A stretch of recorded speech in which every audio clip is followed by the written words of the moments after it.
com uma teoria, com uma abordagem mais psicológica. Acho de verdade que dá para fazer uma discussão Morin com Vygotsky. Não vejo como viável, não. Eu peguei, Ingrid, a Tô falando do cabeça teu bem trabalho. feita. Eu peguei a cabeça bem feita, fiz a leitura e os 7 saberes de Morin. E aí agora eu queria relacionar com a teoria sócio-interacionista de Vygotsky. Por isso que eu queria um livro para poder casar as duas, entendeu? Não entendi. Mas para sua dissertação ou para Para o trabalho. Aí, no caso, para frente, eu veria com o André se ele iria querer manter ou não. Ah, entendi, para o trabalho. Então, para o trabalho eu me sinto mais à vontade, assim, de pegar, assim. Então, eu não sei se eu vou te indicar um livro, eu vou dar uma olhada para ver que um livro só talvez não te dê conta, talvez partes separadas, neste momento para o trabalho, tá bom? Uhum. Talvez te ajude mais. Agora, para a sua dissertação, talvez uma conversa com uma concepção, você vai ter mais tranquilidade, porque a base de Morin ela é muito filosófica e as concepções de aprendizagem da educação também têm bases muito filosóficas, entendeu? Então, talvez, para a dissertação, você vai ter uma tranquilidade maior. É inviável, Tiago, com Vygotsky? De forma alguma, é super viável. Só que vai demandar um fôlego maior. Sei que você é capaz, eu só estou te alertando, minha função é alertar. Então, quando um orientador fala assim, eu quero isso, ó, pode ser, mas ó, vai ter que ter um esforço um pouco maior, um fôlego um pouco maior. Então, entendeu? É nesse sentido. Porque é isso, ele traz mais essa discussão, não sei se você reparou isso nos textos que leu, que eu acho que no método fica ainda mais claro. Ele traz mais discussões filosóficas mesmo, né? Tem um texto de Platão, que Fedon, ele vai falar da linguagem. Acho que eu posso passar para você. Ele vai falar da invenção da linguagem por Thor, e aí vai dizer assim, que quando são inventados os caracteres, acredita-se assim, não, olha, eu com isso aqui eu consigo melhorar a sociedade e tudo mais. E aí há uma discussão lá em Platão, olha que bacana. Há uma discussão sobre o seguinte: nós não somos donos das nossas invenções. Bem ao encontro de Morin, pense bem. Não somos donos das nossas invenções e não sabemos o que a sociedade fará com elas. E tal, assim, os caracteres, né, as letras, elas podem ser bacanas, podem ajudar, mas também, dependendo do uso, podem não. Podem fazer da pessoa mais preguiçosa. Ele usa esse termo ligado à memória, porque a memória protagonizava naquele momento. Então, entendendo o contexto. E aí, mas é claro que o texto é muito bem escrito, não é dessa forma aligerada que eu estou a falar. Estou só fazendo um resuminho. Mas, então, uma discussão, entende, Tiago? Uma discussão a partir da filosofia e bem rica. Eu acho que você ficaria talvez mais à vontade na filosofia. Ingrid, e educação? Tudo a ver. Você dá para pegar um pouquinho de Platão, trabalhar com Morin, só como sugestão mesmo. Mas se a André quiser te matar, você fala que que é só sugestão. De verdade. Porque eu entendo que é dentro ali o orientador entende melhor do seu trabalho e conhece melhor. Eu estou bem por cima, assim, a partir dos relatos. E aí, discutir um pouquinho com Platão e escolher uma concepção pedagógica, que aí você vai dentro do ensino, que é a nossa ideia, a ideia do mestrado, que concepção pedagógica vai mais ao encontro dessa perspectiva sistêmica defendida por Morin. Entende? Então, essa discussão eu acho bem bacana. E eu acho que não seria nenhuma concepção só. Você passa ali pela histórico-cultural com Saviani, mas também passa por Paulo Freire na Libertadora, que, né, nessa coisa de almejar, pensar no indivíduo, no humano, nesse humano que se desenvolve, nesse humano que tem direitos. Então, eu acho que dá um capítulo lindo, de verdade. Acho que dá, sim. Tá bom? Mas se você precisar de alguma sugestão e tal, eu posso, né? Não tem problema, não. Agora, para a disciplina, eu vou... Não sei se minha filha caiu, chorando. Eu vou olhar mais atentamente, eu acho que separadas, sabe? Acho que se fosse um livro assim só, seria formação social da mente para você agora. Mas eu acho que separadas neste momento te ajudariam mais, tá bom? Certo? Então tá bom. E aí, voltando aqui a Vygotsky, depois, gente, a gente pode ir conversando também de verdade em relação à dica, que eu sei que às vezes a gente fica, né, sem saber como conectar. Então, eu falo enquanto professora de área de educação, né, como campo epistemológico de educação mesmo. O que eu puder ajudar, de trocar e sugerir, mas só sugerir mesmo, tá? Lembrando sempre que, de verdade, os orientadores que conhecem os trabalhos, que sabem do que vocês estão passando, que leem, né? Tá bom? E vamos lá.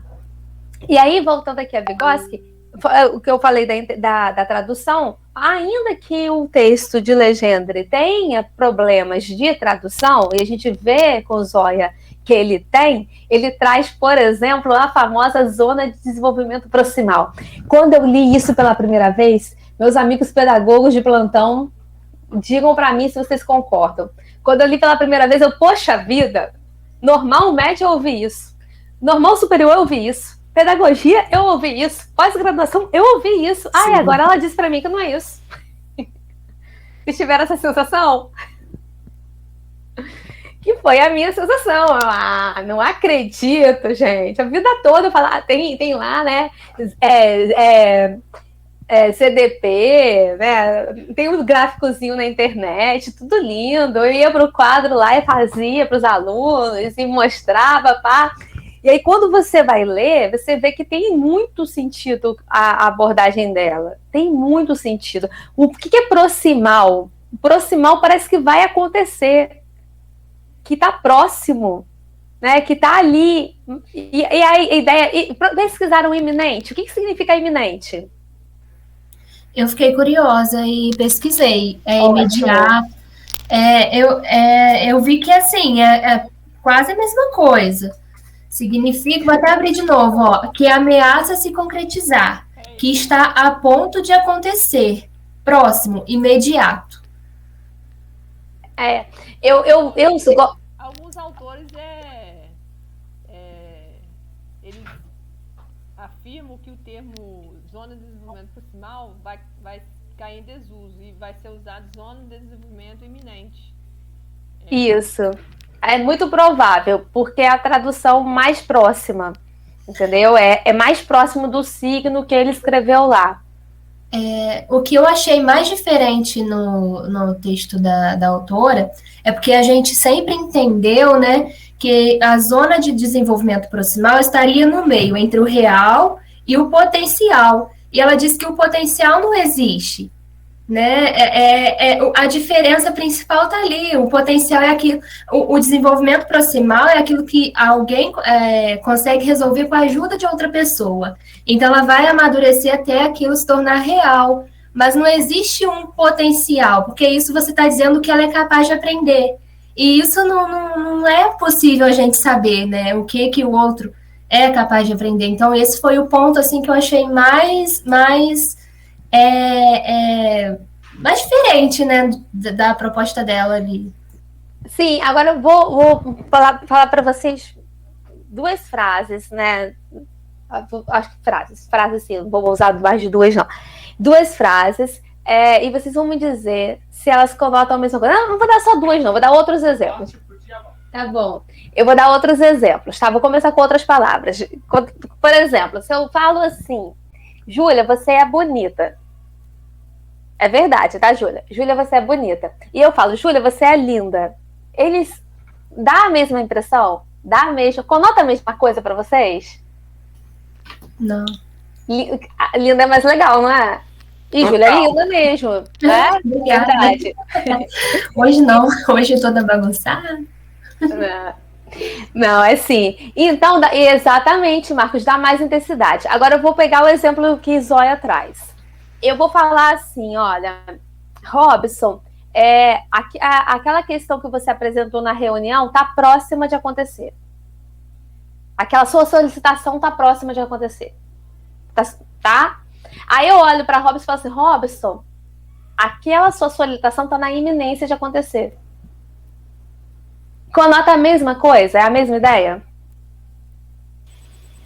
Olha, conota a mesma ideia. Você acha? Na minha opinião, não. É iminente, tá próximo a acontecer.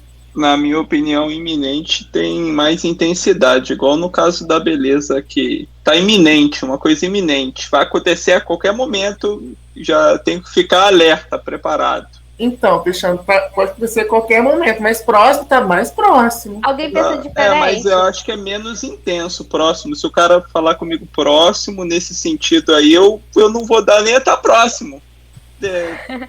Mas se ele falar iminente, é iminente de uma bomba cair na minha cidade, eu já vou pegar minha mochilinha e, ó, eu pego a mochila no próximo, tá vendo? A compreensão da palavra é diferente. Que eu pego a mochila e falar que tá próximo. Eita, vou fugir. Na iminência pode ser mês que vem, agora próximo da ideia de próximo. É porque na iminência tem uma dependência. Acontecerá se. Não tem aquele se, essa partículazinha que tem poeta que trabalha de forma linda, se, de várias, e até na música de Djavan com si. Então, o se, parece que a iminência tem um se. Tá na iminência de acontecer, mas o que falta? Se o quê? O próximo parece que é efetivo, vai acontecer. Por isso que, a partir dessa compreensão, se vocês... Eu li o livro todo, mas o livro, gente, depois eu sei que o tempo é corrido, mas a tese é praticamente o livro sai mais organizadinho.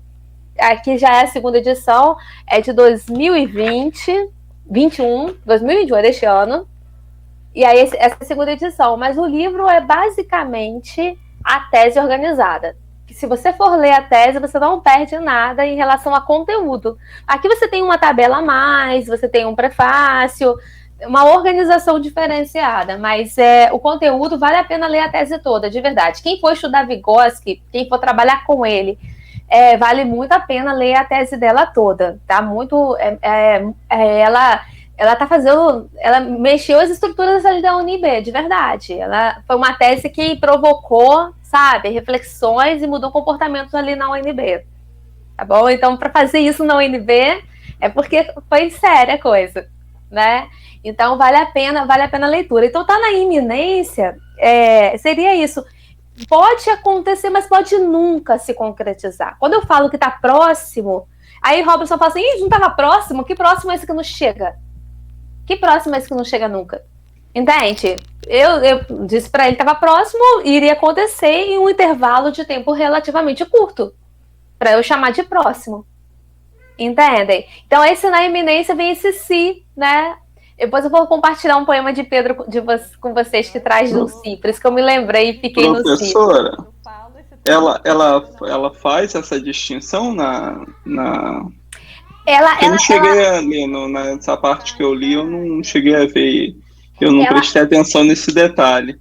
Ela vai explicando isso a partir do que Júlia trouxe, Cristiano, a partir quando ela fala da inexistência deste real, que a gente fala que é real, né, que vai acontecer, é o ponto que o aluno vai chegar. E aí você o encontra na zona proximal, desenvolvimento proximal, que está próximo a chegar ao que ele tem condições de chegar. Entendeu? Então você tem o que ele tem hoje, tem onde ele vai chegar, e o proximal seria esse inteirinho, esse intervalo, certo? Mas nessa organização que nós estamos acostumados a ler, o que parece é que ele vai chegar mesmo, só mediar que vai. O iminente não, está na iminência de uma mediação, e também da conexão que a pessoa vai fazer a partir dessa mediação. Então pode acontecer e pode ser que não. Entende? Então, mas não está desmerecendo mediação, não está dizendo que... Quer dizer só que não é taxativo, não é definitivo, não há uma certeza que vá se concretizar. Tá bom? Então, a ideia é próxima, é muito próxima. Mas eu ainda hei de fazer letras na minha vida, né? Eu fiz jornalismo, acho que e jornalismo tem uma base na área de letras, né? É óbvio que você trabalha com texto o tempo todo, escreve, tem que ter uma basezinha. Mas assim, acho que por isso que talvez eu fique tão inclinada, né? Mas eu aprendi, não existem sinônimos perfeitos, não existem, de fato não existem. Bonita e bonita, bela e linda são sinônimos no dicionário, mas que não conotam, não trazem o mesmo sentido. A mesma coisa a iminência e o proximal. E aí, daí a defesa dela pela iminência, porque seria o signo em língua portuguesa que mais se aproxima ao que ele traz. Eu não vou pronunciar, porque aí eu não tenho a menor condição. O que ele traz no russo. Entendem? E aí todo mundo já tinha ouvido falar da zona de desenvolvimento proximal, que agora a gente está vendo que a tendência ou a leitura mais adequada seria a zona de desenvolvimento iminente. Todo mundo já conhecia? Sim? Não? A zona de desenvolvimento proximal também não? Proximal eu conhecia, professora. Isso. Mas com esse termo aí, não. E até agora, professora, depois eu vou ler mais, né, para eu compreender, mas ainda não entrou na minha cabeça. Porque iminente na minha cabeça é algo que vai acontecer. Não é algo que depende de... É algo que já está... como é que se fala? Que está muito próximo de se concretizar, né? Mas aí a senhora colocou agora que tem uma condição, né? E aí eu vou reler lá para entender melhor. É que o que ela vai dizer é que as traduções dizem, como Júlia muito bem pontuou, a leitura de Júlia exatamente é essa, dizem como se de fato fosse acontecer. Né? Então, quando você divide as zonas, você diz que se houver mediação, acontecerá. Mas ela vai dizer assim, é uma ideia, uma concepção equivocada, que não necessariamente vai se concretizar. Está na iminência de acontecer, mas não quer dizer que isso vá acontecer. Entendeu? Então, acho que além do signo, é interessante que nós pensemos assim, guardemos assim, Vygotsky não afirma que com uma mediação específica alguém vai aprender alguma coisa. O que ele defende é que a mediação, essa mediação, ela traz signos, e esses signos, aí ela vai trabalhar linguagem e fala, essa fala, que é a fala que é o que vai organizar o meu pensamento, que para ela não é tal como os linguistas trazem, para ele não seria assim, e a gente convencionou chamar de linguagem. Eu ainda acho que dentro do português parece realmente que está muito ligada a essa oralidade, mas ela vai defender que não, que a verbal também seria, e aí por meio disso eu posso vir a aprender a partir das conexões, porque se a gente for ler, voltando a Legendre lá, olha, vocês viram as linhas de desenvolvimento, as grandes linhas de desenvolvimento que ele traz. Então, ele traz, né, o desenvolvimento filogenético, que está ligado à natureza, às questões biológicas, o desenvolvimento histórico, que está ligado ao desenvolvimento cultural, social, o ontogenético, que é o desenvolvimento simultâneo entre a questão biológica e social, e aí ela até frisa ali no comentário dela, é simultâneo e não sucessivo, ou seja, não é que eu primeiro me desenvolvo biologicamente para depois ter condições de ter algumas interações sociais, que é mais nessa linha de Piaget. Não exatamente assim, mas é mais assim. Piaget, você tem que desenvolver biologicamente, ter um momento de interseção do biológico com o social, e aí depois você tem mais o desenvolvimento social, a partir das interações que vai afetar o biológico, certo? Para Vygotsky, não. Teria que ser simultâneo, não sucessivo, simultâneo. E aí, a partir disso, você iria para o desenvolvimento microgenético, que é aí quando você, de fato, por meio da linguagem, eu vou parar de fazer assim, na graduação tinha um aluno que eu entrava e ele ia fazer assim, ó. Porque eu passo muito assim na cabeça, não sei se vocês separaram. Mas ele um dia imitou todo mundo do IFE, gente. Todo mundo pode imaginar, diretor, reitor, professor, todo mundo. E aí eu falei assim, vai lá, agora, me imite. Ele, que isso, Ingrid? Ó, agora você é autoritária, vai me imitar na minha frente, vão rir de mim na minha cara, não pelas costas. Aí ele foi lá e me imitou, com a voz, é que vocês não me viram andando, com a voz, com os trejeitos e com, né... Bom, só um parênteses, mas a gente repara, porque cada gesto é um signo, né, gente? Não é verdade? Simboliza, traz alguma coisa também. Mas vamos lá. E aí por meio da fala, do desenvolvimento da fala, desenvolvimento do pensamento, o pensamento é permeado por palavras, é organizado por essas palavras que fazem, que nos dão condições de pensar melhor, de organizar melhor. Então, essa é a defesa dele. Mas ele não diz que necessariamente eu vou chegar lá e vou aprender. Bem que a gente queria. Quando eu via, lá na minha época de normalista, há alguns bons anos atrás, né, quando eu via zona de desenvolvimento proximal ali, olha que beleza. Eu faço, e era bem assim, você dá a avaliação, verifica qual é a zona do aluno, vê o que ele está próximo de aprender, não é isso? E aí eu vou ensinar para que ele aprenda. Vou atuar naquilo. Acho que a ideia não está muito distante disso, não.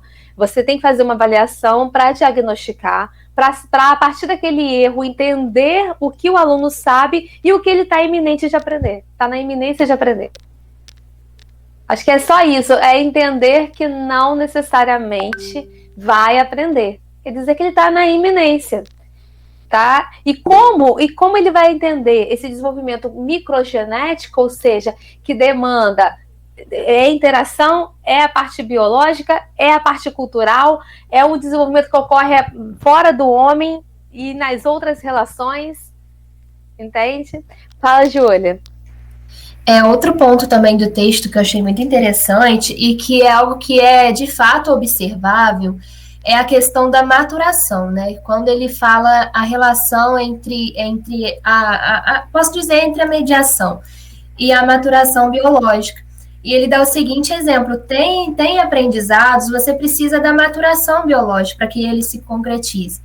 Mas nem sempre estar maduro significa que aquilo é o melhor momento de aprender. Sim. E ele deu o exemplo justamente da fala, né? Que a criança começa a aprender a falar por volta de 1 ano e meio. E com 3 anos de idade, é claro que o cérebro dela, né, as estruturas vão estar mais maduras, né?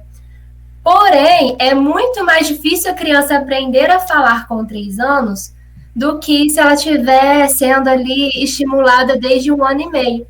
Então, a gente começa a lembrar de outras formações que a gente tem e que a gente ouve dizer das janelas de oportunidade, né? Que existem no desenvolvimento humano algumas idades que são mais, vamos dizer assim, mais fáceis de você aprender. E o desenvolvimento de 0 a 3 é fundamental.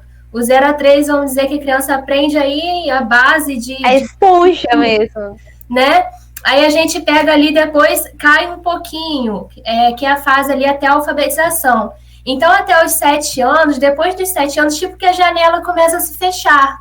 Então, todo o aprendizado que vai vindo ali a partir dos 7 anos vai ser construído com base no que o aluno já construiu, a criança, né? Vamos dizer assim, a criança já tem de conhecimento prévio. Aí a gente começa a buscar lá e começa a associar as outras teorias, né, de Ausubel, então está tudo conectado. E tem, depois, por volta da adolescência, parece que abre uma nova janela de oportunidade, que aí deve ser quando começa mesmo o desenvolvimento do estágio formal, né, de Piaget, acredito que seja devido a isso. E também, né, quando Vygotsky também fala a questão de pensamento verbal, né, de você conseguir já usar as palavras para criar novos conceitos. Mais ou menos isso. Sim, e vou deixar Cristiano falar, mas antes disso, e por que isso acontece que você falou muito bem, em relação a essas oportunidades? O nosso cérebro, e aí quem é de ciências me ajuda, ele vai se desenvolvendo, não é isso? E ele, na primeira infância, ele tem uma plasticidade maior. Ele ainda está em desenvolvimento, mas ao mesmo tempo que ele ainda está em desenvolvimento, ele também é mais plástico, ou seja, ele está ainda, é mais fácil, essa plasticidade, ele é mais maleável, ele está mais apto a fazer novas conexões, transformações. E aí na adolescência, na verdade, há estudos que dizem que o cérebro ele vai terminar de ser formado lá na fase adulta já. e não antes. Eu me lembro daquele incêndio na Boate Kiss, aquele incêndio terrível lá em Santa Maria, que uma pesquisadora falou justamente disso. Olha, ali a faixa etária daqueles meninos, e meu marido dá risada beça quando eu falo dos meninos de 20 e poucos anos, que para mim são meninos de fato. A faixa